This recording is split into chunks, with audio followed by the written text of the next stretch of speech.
Happy New Year, Sagittarius. It's 2025 Insights and Prediction. You and your spouse gonna get some more money this year? Is love on the horizon? Let's talk about it. Pew!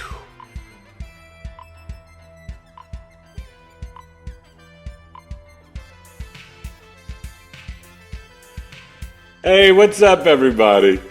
Happy New Year. This is my Sagittarius Rising and Sun Sign Insights and Predictions for 2025. Whew, Sagittarius, you got a lot going on. And I was doing a Sagittarius stuff today, ziplining, Arizona zipline adventures, out of my comfort zone. The New Yorker was doing it, 5 different zip lines, so much fun. And Sagittarius, listen, we got a lot to start off with. Mercury's on your ascendant.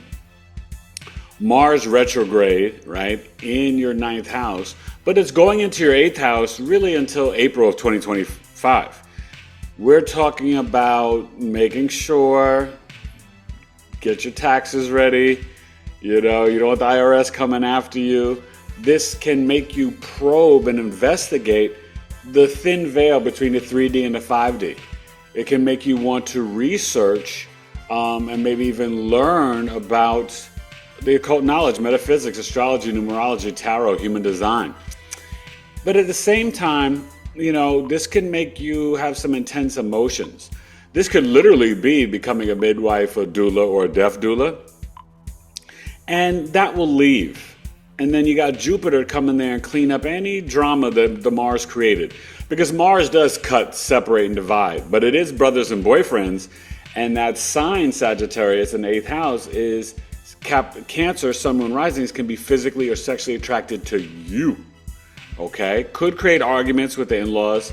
But when that Jupiter comes in to fix everything up end of May, early June for a year, right, until 2026, next June, this can bring financial windfalls, sudden raises, sudden promotions, and more wealth for your partner or your marriage partner. You can receive an inheritance, right? We don't want to lose anybody, but you quite literally can receive an inheritance. And at the same time, there's so much going on, starting the year with the end of the lunar nodes and the Aries North Node and the Libra South Node, your 5th, 11th house relationship to January 11th. So this is a great time until January 11th. Go for it, right? Go embrace, and it's in a trine to the Mars retrograde. Go ask for the promotion, start your own business, Shopify, eBay, Etsy, right? Speculative gains, release the poem, the screenplay, the music, the art class, the poetry, gambling, lottery. This is your children, right? What were you initiating with your kids this year, or really for the last 18 months? Because there's going to be one final eclipse late March, early spring in that 5th house, right? For the Aries solar eclipse. So that's going to be fascinating. All right. Then, everything switches though January 11th because we start the 4th, 10th house nodes and relationships. That's going to be heavy because there's going to be a lot going on between your 4th and 5th, 6th, 7th, 8th, 9th, and 10th. So, Sagittarius, one thing that's going to be nice is Pluto is off your 2nd house, affecting your speech, your, earning money. It's going to go to your Aquarius 3rd house, which can change things for you in your local community. You got to definitely get some mullein leaf. Watch out for the lungs. You want to do a detox, a purge. Maybe some sort of, parasite cleanse would be really good, especially if you're an Aquarius sun sign. But you can literally change how you're showing up in the local community for Sag Rising this year. Okay? Now, look, Saturn and Neptune have been in your 4th house for a minute. And this is also, ironically, America's rising sign and America's chart. So that Saturn is restricting things in the home with your parents, your emotional mind. Also could have brought in some, water damage in the home. But they're getting ready to take a little dance, a little quick peek, a little preview into the fifth house. And the Neptune makes you very idealistic. Could see spirits, dreams, some confusion. When they go to your fifth house, they'll be there for, like early summer, end of May, early June, all the way to, October, November. And then they come back and they will go in permanently February 2026, Saturn and Neptune in your fifth house. Neptune to 2038, Saturn for 26, 27, and un poquito 28. Okay? So let's talk about that, because you're going to see we got the 3 Mercury retrogrades. So we got the Aries to Pisces. We're going to have the Leo from end of July to August. And then back in Sagittarius towards the end of the year around Thanksgiving, the 9th to the 29th. Okay, so there is a lot going on with these retrogrades, because you got to throw Venus in the mix. So Venus is March 1st to about April 11th. And what you're going to see is going from Aries back into Pisces. And it'll be in a conjunction with Neptune, Mercury, and the North Node. Adios, mijo Lucy. There's a lot going on in your cabeza and in your home. Tu madre. So Sagittarius, this could be old relationships, or beautifying your home, or improving the relationship with your parents or your mom. Quite literally, it could be new decorations in the home or a new vehicle. You may experience an old love coming back, or you could be remembering an old love. But you'll feel very dreamy, very idealistic, a lot of karmic, fated energy. And because of this 4th house Pisces, 10th house Virgo, and we're going to get to the chart soon, that can kind of merge, where things at home go out to the public and things in the workplace, career, legacy, public image kind of come back home with you to your emotional mind. So you're going to really want to be more spiritual in the home. This is definitely getting those water features from Home Depot or Better Homes and Gardens, that you could see the water that could help you with your creativity and your spiritual practice, and maybe getting sound bowl crystals. Okay. We definitely can see, with the Saturn and Neptune going into the 5th house, some restrictions around, or some delays around education or things with their children, where you have to get more strict and set up more healthy boundaries. But then the Neptune is there too, for a bit, and you can feel kind of dreamy, idealistic. Maybe you are like, I'm gonna, I don't know, make a independent film, or I'm gonna start, photography, or something that's creative. That's what the Neptune. But watch the relationships, because you may not see them clearly. Just a little dating, romance, fun sex. It could be kind of dreamy. And then like the Saturn brings in the harsh reality. Saturn's always a reality check. It wants boundaries. But in Aries, it wants you to slow down. Don't be so impulsive, Sagittarius rising. That's harder for you, let's be honest. But, I think with the Jupiter leaving your 7th house, it can be a little jarring. But it's there till the, late May. Early first week of June. And then we'll get into the Uranus there. But let's bring up the chart, Sagittarius risings. This has been a great holiday and vacation and everything. Make sure you reach out to me, Eric at BigEAstrology.com, for the Capricorn birth chart sale to January 20th. And my love audio chart is still on sale to December 31st, BigEAstrology.com. So Sagittarius, you may want to find out about some love with that Venus in the 5th and 4th house and that big retrograde this year. So let's go look at the chart. Happy holidays and happy 2025, Sagittarius the Archer. Biggie Astrology. Pew!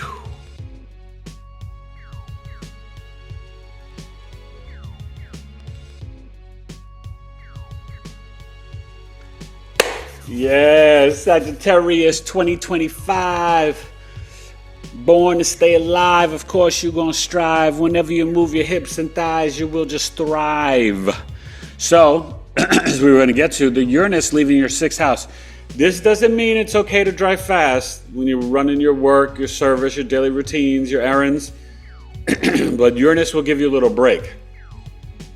Maybe things are fine with your throat, your jaw. Maybe you feel that it's done its job. Look, it's been a 6-year transit. It's, finishing up its 7th year. So clearly things have changed in your health, your work, your daily routine.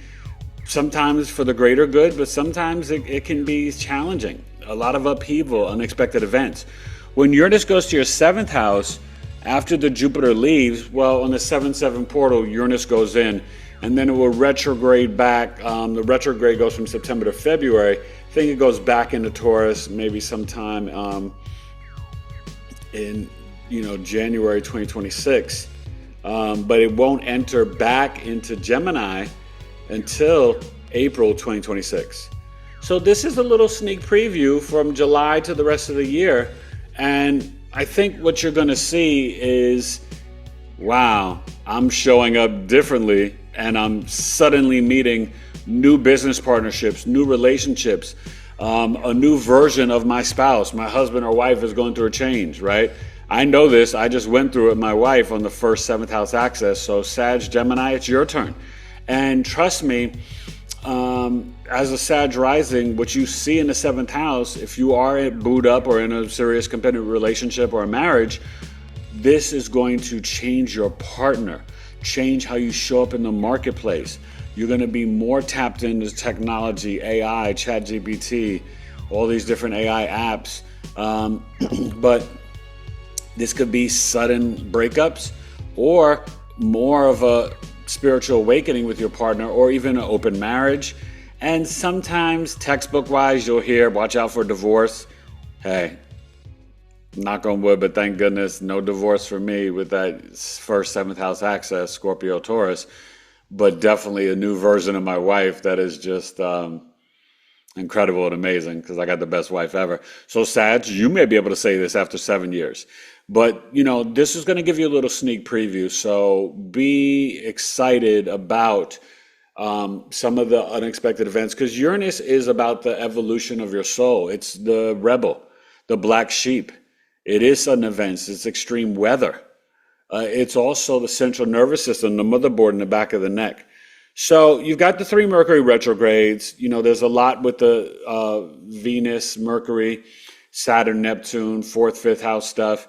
And, the nodes, like I said, with that Virgo South node in the 10th house, you are really going to be feeling that you want to be more of leaving the legacy of real service to humanity out, and part of your legacy and public image.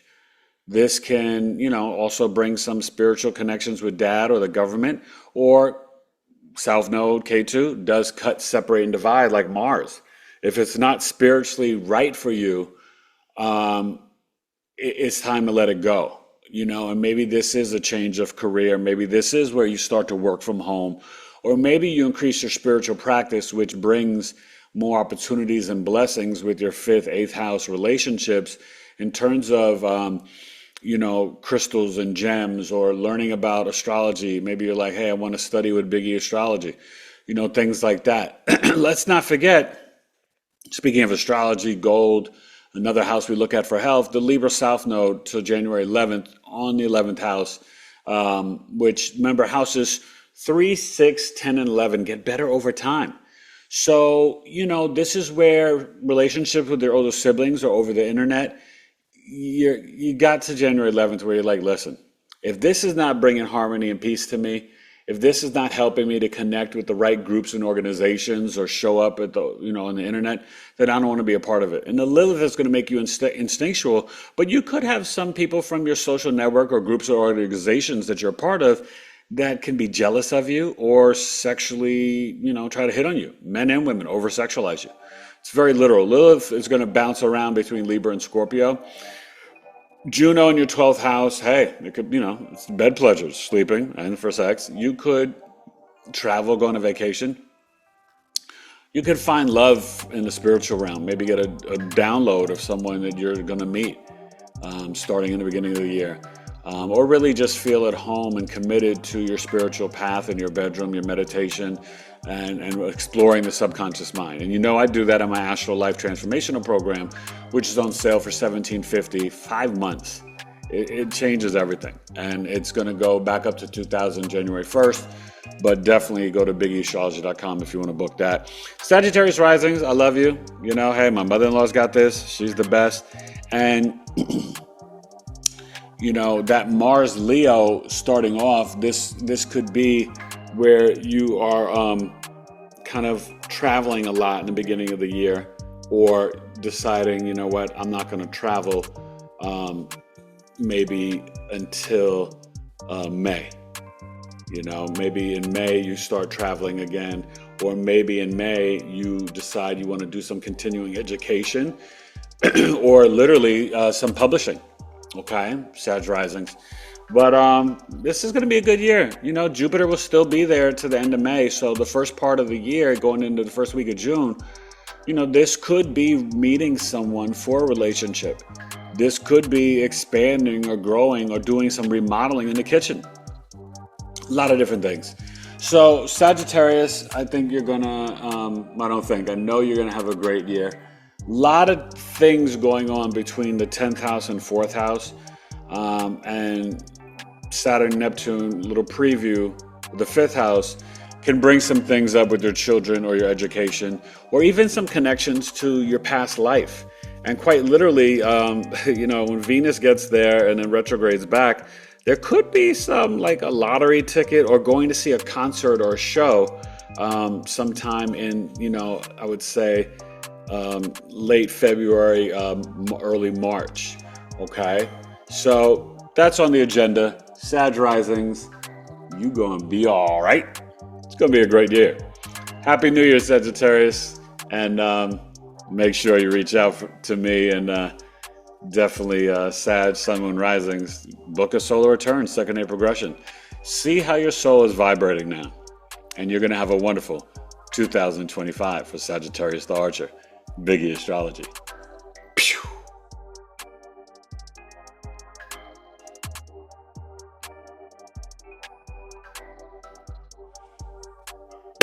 Yeah, the temperature's rising. Well, listen, you're starting off with the 5th, 9th house trine with the Mars retrograde, Aries North Node. Yeah, Mercury will be in your ascendant. So you're going to be very communicative to start off the year. Maybe you're going to Times Square for New Year's, or maybe you're just going to chill out and meditate at home, or, you know, relax. But Sagittarius Risings, there can be love. There can be a lot of things in the home and kitchen.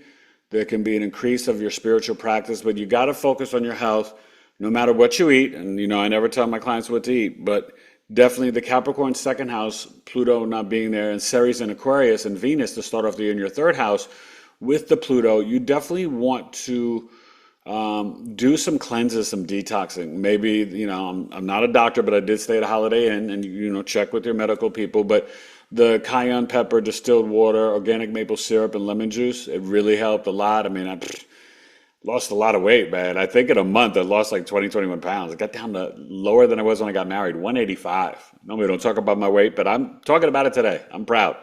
But we're also going to stay committed once a month. We're going to do like a 5 to maybe 10 day or 7, 8, 9 day fast, just to re-cleanse, because we felt so good, my wife and I. So Sagittarius, that's a thought. But also you're going to feel pretty magnetic and powerful in the local community, going on bike rides, little car, Uber. You may get into those, the driverless cars, Waymos. That could be something that you start doing, Sag Risings, in the local community, right? And definitely there's going to be some things with home, the emotional mind, and the career work legacy that things can be very karmic and fated for the next 18 months, okay? And remember, the eclipses will get going in Pisces and Virgo, and the final one, end of March, early April, in the Aries 5th house. And that can really be, hey, get a lottery ticket, I don't know. But it could also be like, you know what, you get pushed to really put yourself out there with your creativity and your hobbies. You got nothing to lose. It's like a Frisbee, throw it out there. You never know what could happen. Etsy, eBay, Shopify, start selling some of your artwork or your paintings or whatever you like to do and create. But you can definitely feel like a karmic pull around your creativity, hobbies, dating, romance, and fun sex. But Saturn is very karmic, and the Neptune is very spiritual, right? Realism and idealism, that's the tango you'll have to deal with for 2025. But Sagittarius, you can handle it. You're brave, you're bold, you're adventurous, and you are a lot of fun. And definitely take advantage of this Jupiter in your 7th house. And then when it goes on the 7th, Uranus will go in the 7th part of your 7th house. But Jupiter in the May, first week of June, when it goes to the Cancer 8th house for a year, there could be a lot with your crystals, gems, ashwagandha, burdock roots, sea moss, minerals, maybe microdosing ayahuasca, but also just learning about the metaphysics and even becoming that doula, deaf doula, midwife. If you are married, your spouse could get a promotion. All right. Yeah. Are you ready, Sag? Happy New Year, and Happy New Year to all. I will finish them all out before January 1st, but this is Sagittarius 2025 Insights and Predictions. Happy New Year, Sag. BigEAstro. Peace.